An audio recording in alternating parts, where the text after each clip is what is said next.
All right, welcome to Earth Science, everybody. I can't get the camera to work. I'm sure you're very upset. So here's what we'll do. Again, the point is that how can we take 9 individual sections and turn them into one full section? And is this full section all of Earth's history? No, not by a long shot, but it's a pretty good chunk of it.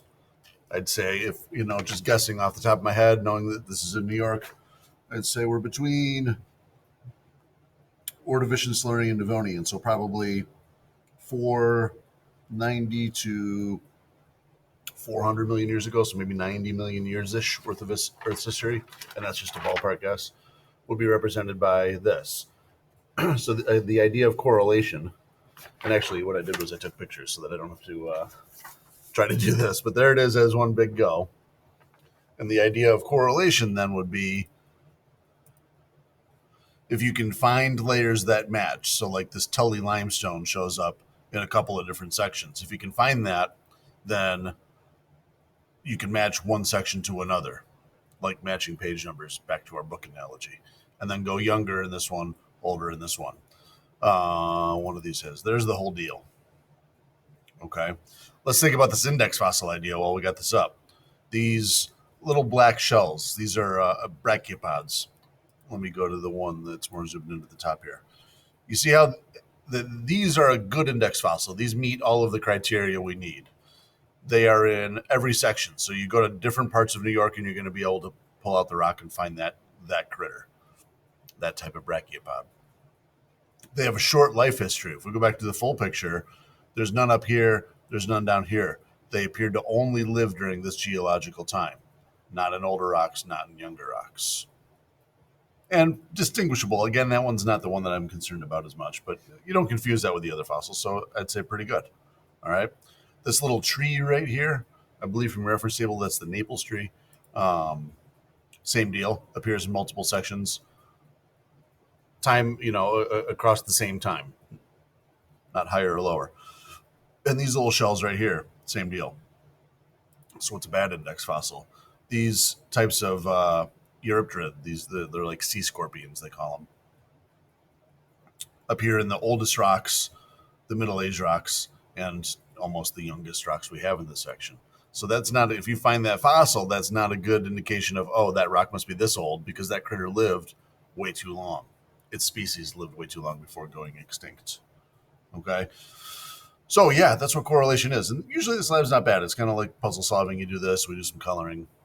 It's easy going. But let's, we simplified it this year, just like everything else. No big deal. Let's talk about these questions quick and get you out of here. So which three formations are entirely limestone? That's going to require a little bit of reading of this. Tell me which ones are just limestone. Here's a bad answer. Moscow shale. Shale with a limestone base. Nope. Just give me the ones that are entirely limestone. These formations, just to mention it, aren't necessarily tied to a period. One period might have multiple formations. They're also not entirely tied to just one rock layer, like the Marcellus shale, which if you were tuned into any of the hydrofracking issues we had, controversies we had a couple of years ago, that was all about this Marcellus shale. But it's not just that. It's got some layers of darker shale. It's got some layers of limestone within it. So it's, if you get into stratigraphy, this is where you argue what things belong in what bit. But again, it's not just simple as saying it's a rock layer. That's part of a formation. So those descriptions of the formations, that's how you're going to answer that. Which ones are entirely shale? Which formation was once a beach? Well, what is at the beach? All over the place. It gets everywhere. What is the beach made out of? And then what would that turn into as a rock? You can find it. All right. This one I don't think is going to be very easy for us this year because of, we had to skip some things this year as we worked our way through. But which is deposited closest to the shore of a sediment collecting basin? So in other words, where rivers maybe run into oceans and the sediment starts to fall out because the water's not going as fast. Which would be closest to shore? Well, if we'd have to go back into I suppose I could just pull this up. Let me pull up the digital version. One moment, hang in there. All right, so if you remember this guy, right here.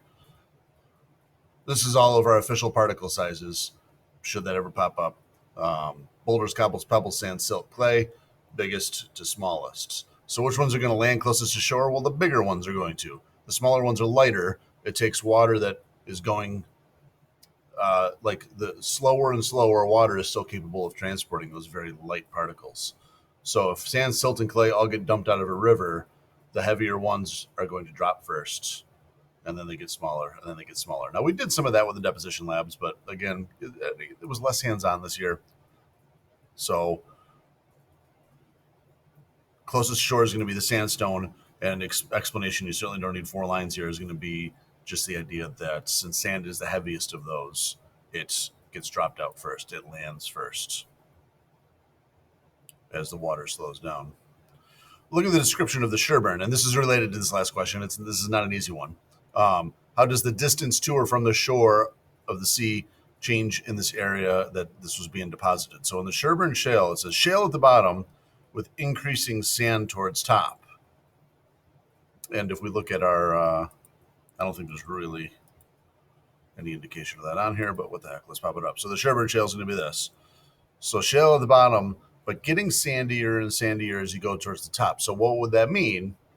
If we just said that sand gets deposited close to the shoreline, that would mean that the shoreline must have been getting closer and closer and closer towards the top of this unit. This is advanced, but this is one of those things that geologists would use to figure out what's going on with sea level rising or falling. They call them marine transgressions and regressions, or maybe what's going on with uplift of an area. If it's getting sandier towards the top, we'll cut to the answer. If it's getting sandier towards the top, that must mean that the shoreline was getting closer and closer and closer at the time that those rocks were deposited. So that Sherburne Formation would go from deeper water sediments to more shallow water sediments as the rock gets older. I'm sorry, as the rock gets younger and younger and younger. Okay, great. Volcanic ash. I meant to mention this. So this is a similar idea to index fossils. I was going to mention it up here, but we didn't, and it's okay. Index fossils have all these things, right? When a volcano goes off, it really kind of accomplishes the same goals. When a volcano goes off, an extremely long volcano would be like a week. Usually, it's on the scale of less than a day to a day or two. So that's geologically, that's ridiculously short. When we say short life history, that can still be an animal that lived for, say, 50 million years. Short, like this is a couple days, So that certainly qualifies. Geographically widespread, yeah, a big one's going to spread ash over a whole large area and easily distinguishable. Yeah, a layer of volcanic ash sticks out in the rock record like a sore thumb, So it really does all the same thing as index fossils. It meets all of those criteria. And you can just really say that. It has short life history. They go out very quickly, and they spread their ash wide. So a volcanic ash layer can act a whole heck of a lot like an index fossil. Once we figure out how old it happens, it can be a good indicator of exactly how old a rock layer is. That's terribly misspelled. The Onondaga contains fossils of crinoids, coral, trilobites, and brachiopods. Why are there no fossil ferns or pine trees? I've had people answer this different ways. This question I'm not really too concerned about. I think that my guess is what this is copied from another teacher. What they were going for is that these are all marine organisms. They live in the ocean. And trees are on land. That's the quick way. Let's just do that. Sound good? Why are Eurypterids in these cross sections not useful? Now, we covered that. Why did I say that? Back when I was showing you this, I'm not going to say it again. Go back in the video. Remember why these Eurypterids were bad index fossils. Now, there are some species of Eurypterid that are good, but in this lab, this one they're saying is a bad one. Why? If you forget, go back in the video to where I was talking about all this. What else? Of what use are index fossils to historical geologists? Well, it's really this. They act as a bookmark for a specific geological period. Just steal that top sentence. Good to go. What characteristics make a good index fossil? There it is, right there at the top. Will man one day be a good index fossil? There's an interesting question that I'm not going to tell you what I think, but what do you think? Will man make a good index fossil? Do these things, do human beings meet these criteria? So let's say millions of years down the road, would man be the next fossil? What do you think? Well, great job, folks. Hopefully that, easy peasy if you just follow through these videos. And thanks for doing so. Almost there. Thanks a lot.